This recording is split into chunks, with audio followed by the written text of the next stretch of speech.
Salam sehat untuk kita semua. Kali ini kita akan membahas tentang Surat Edaran Nomor 4 Tahun 2022 tentang pengendalian lalu lintas hewan rentan PMK dan produk hewan PMK berbasis zonasi. Pada video kali ini kita akan membahas hal-hal yang dianggap penting untuk diketahui oleh peternak, khususnya yang memelihara sapi, kambing, babi, dan hewan lainnya yang rentan terhadap penyakit PMK. Mari kita saksikan bersama.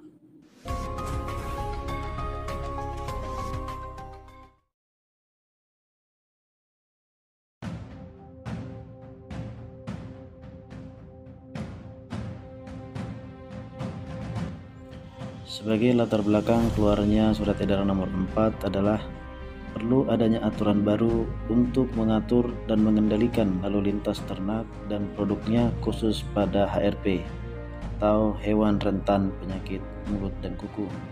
Dengan dikeluarnya Surat Edaran Nomor 4, maka Surat Edaran Nomor 3 tidak berlaku lagi.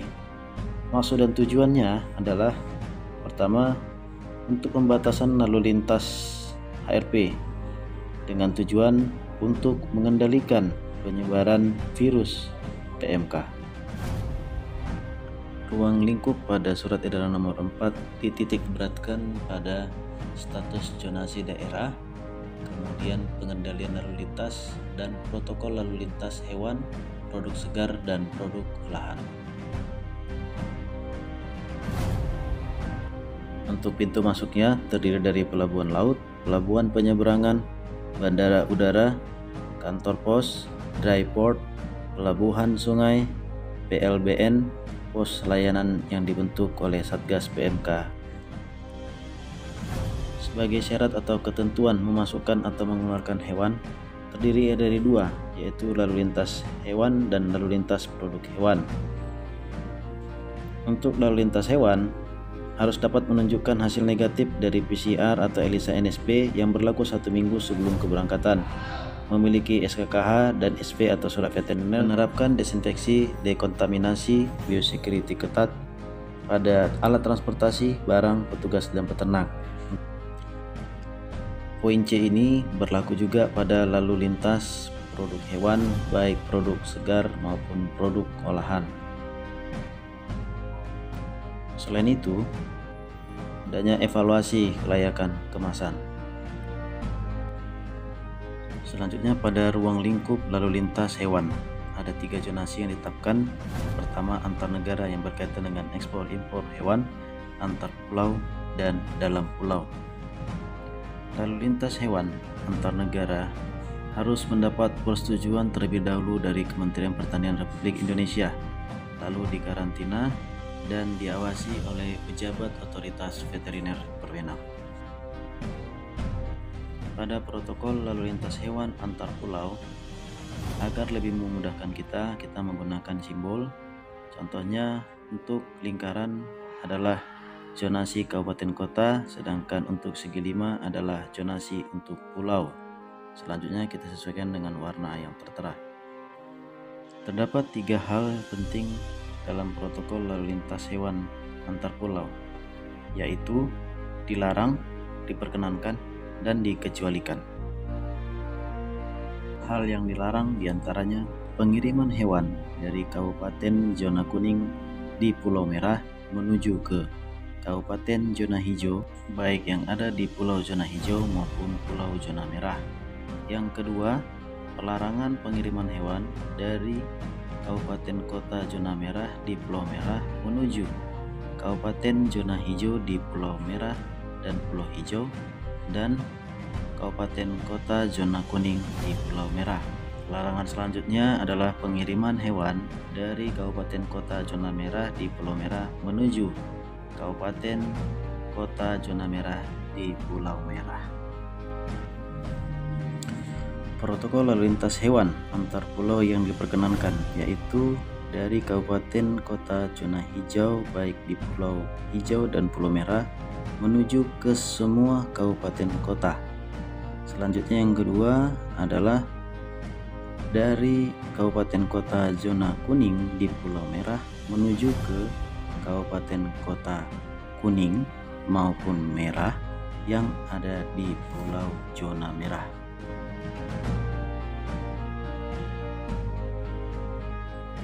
Dan yang terakhir adalah pengecualian, di mana pengiriman hewan boleh dilakukan dari kabupaten kota zona merah yang ada di pulau zona merah menuju ke kabupaten kota zona merah yang ada di pulau zona merah dengan syarat sebagai berikut.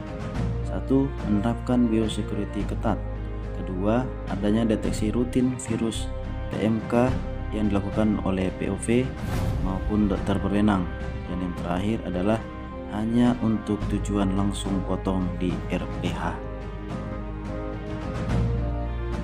Ketentuan tambahan adalah bahwa diperkenankannya pengiriman hewan dari kabupaten kota zona hijau di Pulau Merah menuju ke kabupaten kota zona kuning di Pulau Hijau dan kabupaten kota zona hijau di Pulau Merah dengan syarat menunjukkan hasil negatif virus PMK dengan metode RT-PCR atau ELISA NSP pada masa karantina.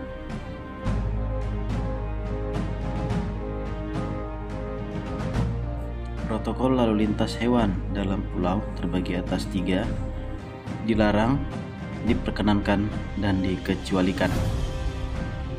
Untuk pengiriman yang dilarang yaitu dari kabupaten kota zona kuning di Pulau Merah dilarang untuk mengirimkan sapi ke kabupaten kota zona hijau di Pulau Merah, dan juga dari kabupaten kota zona merah di Pulau Merah menuju kabupaten kota yang berada di Pulau Merah.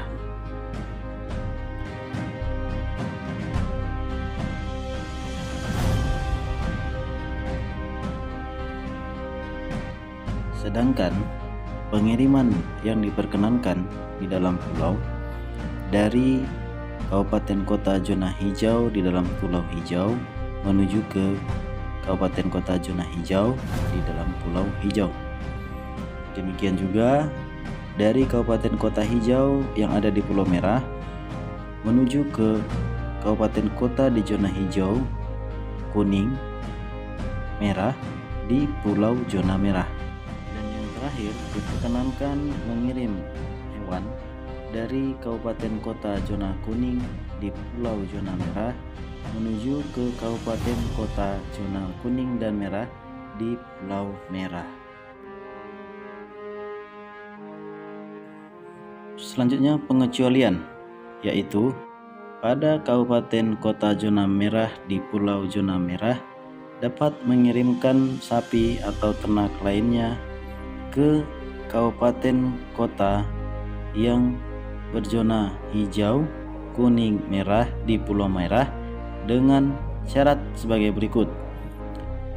Menerapkan biosecurity ketat, adanya deteksi rutin virus PMK oleh POV, dan hanya untuk tujuan langsung potong di RPH. Ketentuan tambahan lainnya bahwa hewan dapat dikirim dari kabupaten kota zona hijau di dalam pulau zona hijau menuju ke kabupaten kota zona hijau dalam pulau zona hijau, atau dari kabupaten kota zona hijau dalam Pulau Merah menuju kabupaten kota zona hijau dalam Pulau Merah dengan syarat wajib menunjukkan hasil negatif virus PMK dengan metode RT-PCR atau ELISA NSP pada masa karantina. Selanjutnya adalah protokol lalu lintas produk segar. Sama halnya dengan protokol lalu lintas hewan, ada dibagi 3, yaitu antar negara, antar pulau, dan dalam pulau.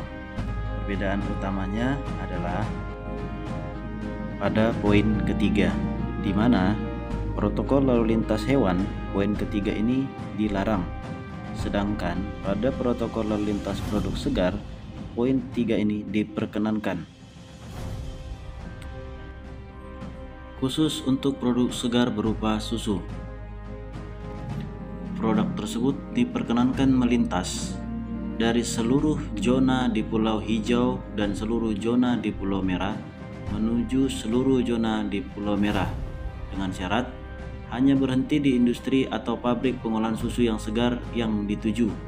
Kemudian, kedua, mengikuti standar Terrestrial Animal Health Code yang ditetapkan oleh Organisasi Dunia untuk Kesehatan Hewan dan diatur oleh Kementerian Pertanian.